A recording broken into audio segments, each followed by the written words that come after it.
Morning, everybody.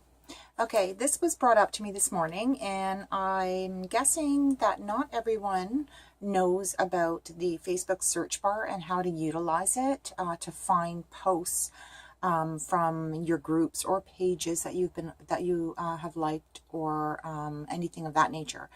So let's just pretend that I'm looking for a post where the person talked about custom street signs or street signs. So let's just pretend we're looking for street signs.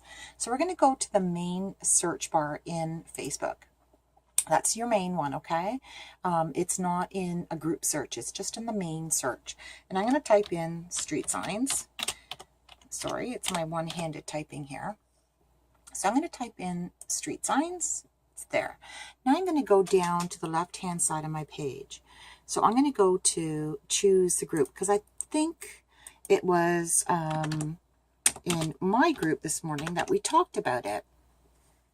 And there's one of my groups that I manage. It's called Canadian SVGs and Designs, and it's a closed group. But I can go into the group and it'll show all the different posts that had to do with street signs. So we were joking and laughing about this one the other day. So I can click on it and yes, there's that post. Now I remember we were joking about it, this, that, and the other street, which was a street in Nova Scotia, which I thought was hilarious. And we actually had a member go down who was there, and she took pictures of herself beside it.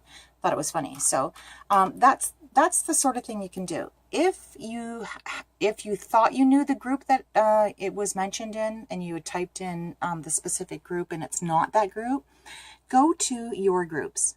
So this will bring up any of the groups that you belong to and anything that had street sign,